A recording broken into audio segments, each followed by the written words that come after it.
Now, the National Fostering Agency are having a recruitment drive around Southampton and Portsmouth, and this month it's Fostering February. And with me now is Monique, Sale Manager of the National Fostering Agency, and also joining us is Yvette, a foster carer, to tell us more about it. So, Monique, if I start with you, what is foster caring for people who kind of don't know, or who sort of know about it but don't necessarily know the ins and outs? Well, fostering is looking after children that are outside of your own family. We get referrals in from the local authorities, social services, where parents are not in a position to be looking after their children at that particular time, and they'll send a referral through to us and ask us to look after children, sometimes on a very time-limited basis. We will go and approach our foster carers that we have and see if it's a good match. And the children will stay with us sometimes on a short-term basis, sometimes on a long-term basis. But it's basically opening your home to a child from outside and looking after them as if they were your own, supporting them. And you said sometimes a short-term basis and sometimes for a longer term. How short is short and how long can long be? Well, we say short, how long is a piece of string? Sometimes children will come in for 24 hours and they'll end up staying for a few years. Very often children will come in on a short-term basis and they settle in really well, and then the decision is made that they've settled in so nicely that they can stay there on a long-term basis. So that will be until they reach 18 and sometimes longer, depending on what the plan is.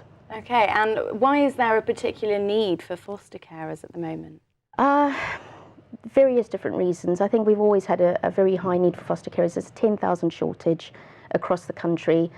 We always recruiting and actively looking for foster carers, because it's not just about having the foster carers, it's about having the right foster carers for that particular child. Children come with different needs, so it might be a child with a specific cultural match that we need, it might be a child with a need in relation to having to be placed with a single carer.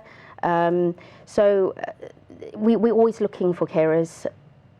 It's just a, say, ongoing need that we have. Okay. And obviously we're making use of Fostering February to highlight that across the country, and we work in collaboration with a number of other fostering agencies just to raise the awareness, but the need is always there.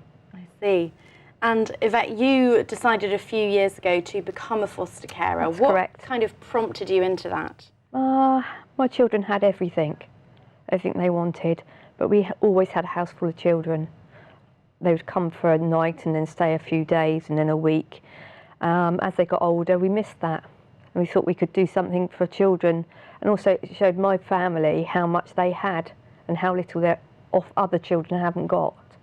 And we decided, we approached NFA, went through within about 3 months, which is really hard going because it's quite personal. But they were excellent, and from there we started. Within the first day we had a referral and 3 children ended up on our doorstep. Wow, within the first day. Did you ever think that would happen so quickly? No.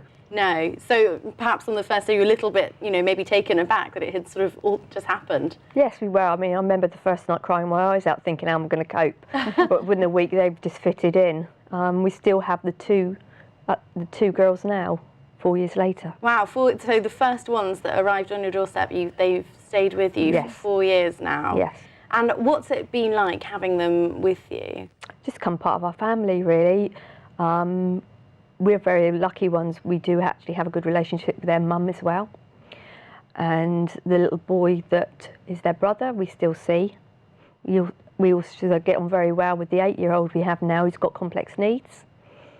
And sometimes it's just the little things that you think. Cause I remember the little girl we had wouldn't say sorry. The first time she said sorry, it was like, oh, it's just, it's just the little tiny things. You have a letter from one of the twins, and and it sort of makes you cry. There you go again. So it's just sort of it's not financial gain. It's what you gain actually personally. I think more than anything, and the whole family has to be involved in it. My daughter also is now foster carer. Oh wow! At the age of 23. So it's expanded. She saw what good we were doing and loved the children, and her and her partner now foster too. Oh, okay. And you said the other child that you have has sort of complex needs, because I mean, having one's own child, any child always presents challenges. So this must come with kind of special additional challenges and complexities. Can you tell us a bit about that and why you decided to kind of take on that additional My son has ADHD, and he was lucky enough to have our backing, and has now gone and he's got 16 GCSEs, 5 A-levels and university for music. And we thought, well, if he can do it for him, we can do it, you know, somewhat for the little girl that we've got. She's got fetal alcohol syndrome, ADHD and ODD, and we've just come from Black actually, and she's jumped a year in her reading ability in 4 months. Wow. So you feel like you are kind of managing to do some good. What would you say to people who are kind of thinking about doing fostering but have kind of maybe heard some of the, you know, there are scare stories around. What would you say to them? It's not all good. It's good and bad. But if you love children, it's the best thing in the world. Why? Oh gosh, let me think. It's just you get the satisfaction out of it, of seeing them grow up. And the 2 girls we've got came to us with 20% attendance at school and just done their GCSEs, and now they're at college. No one ever predicted it, so you know it's great. You know, It's very rewarding. yeah, it's very rewarding.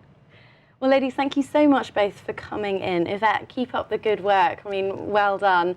And good luck with your campaign to get more fosterers. Thank you very much. Thank you for having us. You're Thank welcome. you for having us.